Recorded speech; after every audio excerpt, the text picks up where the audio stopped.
ਸੋ ਭਾਰਤ ਦੇ ਪ੍ਰਧਾਨ ਮੰਤਰੀ ਮੋਦੀ ਨੇ 3 ਨਵੇਂ ਬਿੱਲ ਪਾਸ ਕੀਤੇ। ਪਹਿਲਾ bill the farming produce trade and commerce promotion and facilitation bill 2020।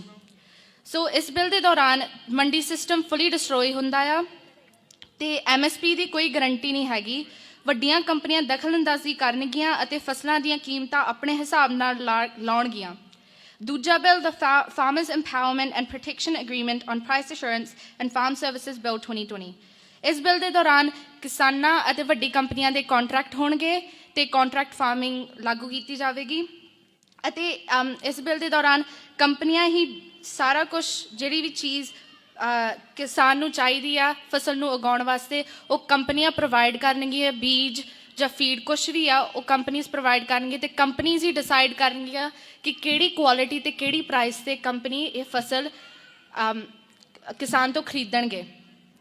ਤੇ ਇਸ ਬਾਰੇ ਬੁਰੀ ਗੱਲ ਇਹ ਆ ਕਿ ਕੰਪਨੀਆਂ ਇਹ ਕਹਿ ਕੇ ਹੇਰਾਫੇਰੀ ਕਰ ਸਕਦੀਆਂ ਹਨ ਕਿ ਫਸਲ ਕੰਪਨੀ ਦੇ ਮਾਪਦੰਡਾਂ ਅਨੁਸਾਰ ਨਹੀਂ ਹਨ ਅਤੇ ਫਸਲਾਂ ਅਤੇ ਉੱਤੇ ਵਾਅਦਾ ਕੀਤਾ ਭਾਅ ਨਹੀਂ ਦੇਣਗੀਆਂ ਅਤੇ ਕਿਸਾਨਾਂ ਦੀ ਲੁੱਟ ਕਰਨਗੀਆਂ।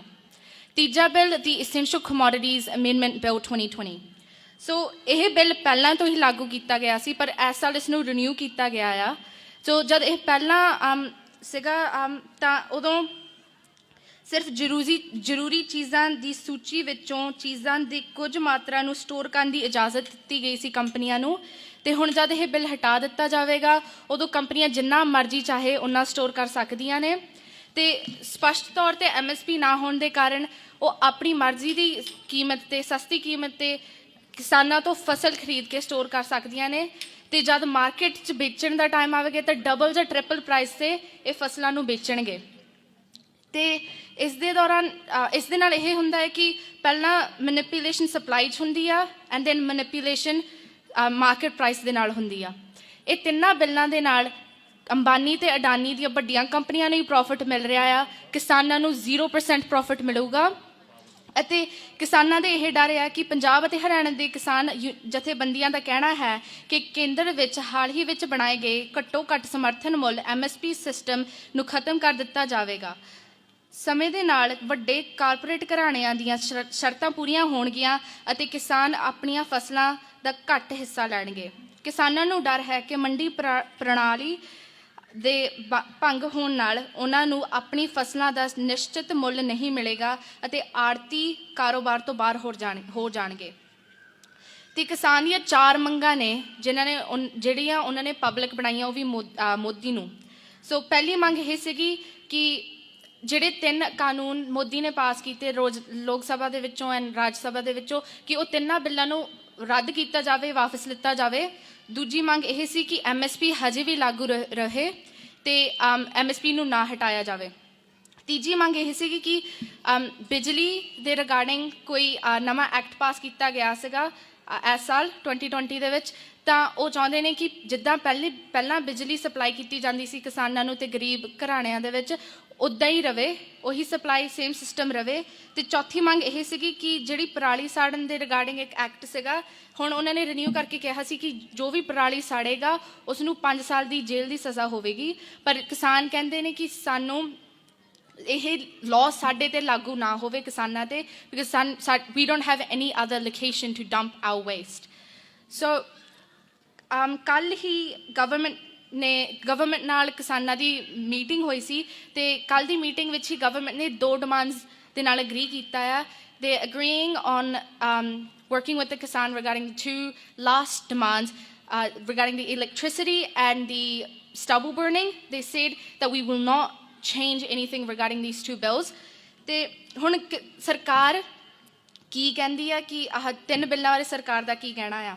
ਸਰਕਾਰ ਵੱਲੋਂ ਖੇਤੀਬਾੜੀ ਦੇ ਖੇਤਰ ਵਿੱਚ ਵੱਡੇ ਸੁਧਾਰ ਵਜੋਂ 3 ਫਾਰਮ ਕਾਨੂੰਨਾਂ ਦਾ ਅਨੁਮਾਨ ਲਗਾਇਆ ਗਿਆ ਹੈ ਜੋ ਦਰਮਿਆਨੇ ਲੋਕਾਂ ਨੂੰ ਹਟਾ ਦੇਵੇਗਾ ਅਤੇ ਕਿਸਾਨਾਂ ਨੂੰ ਦੇਸ਼ ਵਿੱਚ ਕਿਤੇ ਵੀ ਵੇਚਣ ਦੇਵੇਗਾ।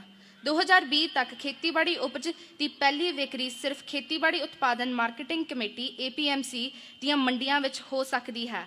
ਹਾਲਾਂਕਿ ਕਿਸਾਨਾਂ ਦੇ ਉਤਪਾਦਨ ਵਪਾਰ ਅਤੇ ਵਣਜ ਤਰੱਕੀ ਅਤੇ ਸਹੂਲਤ ਐਕਟ 2020 ਸਭ ਤੋਂ ਪਹਿਲਾ ਬਿੱਲ ਦੇ ਲਾਗੂ ਹੋਣ ਤੋਂ ਬਾਅਦ ਇਹ ਭਾਰਤ ਵਿੱਚ APMC ਦੀ ਮੰਡੀਆਂ ਦੇ ਬਾਹਰ ਕਿਸਾਨਾਂ ਨੂੰ ਵੇਚਣ ਦੀ ਆਗਿਆ ਦਿੰਦਾ ਹੈ। ਹੁਣ ਮੈਂ ਤੁਹਾਡੇ ਨਾਲ ਜਰਨੀ ਸ਼ੇਅਰ ਕਰਨਾ ਚਾਹੂੰਗੀ ਜਦ ਦੇ ਬਿੱਲ ਪਾਸ ਕੀਤੇ ਗਏ ਨੇ।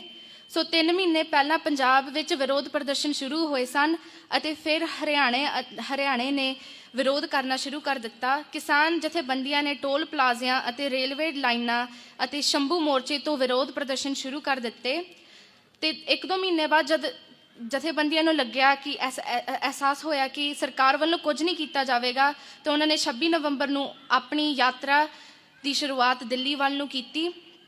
ਪੰਜਾਬ ਅਤੇ ਹਰਿਆਣੇ ਦੇ ਕਿਸਾਨਾਂ ਵੱਲੋਂ ਸ਼ਾਂਤਮਈ ਪ੍ਰਦਰਸ਼ਨ ਕੀਤੇ ਗਏ, ਪਰ ਉਹਨਾਂ ਨੂੰ ਪਾਣੀ ਦੀਆਂ ਵਿਛਾੜਾਂ, ਅੱਥਰੂ ਗੈਸ, ਬੈਰੀਕੇਡਾਂ, ਲਾਠੀਚਾਰਜ ਅਤੇ ਡੂੰਘੇ ਖੱਡਿਆਂ ਦਾ ਸਾਹਮਣਾ ਕਰਨਾ ਪਿਆ।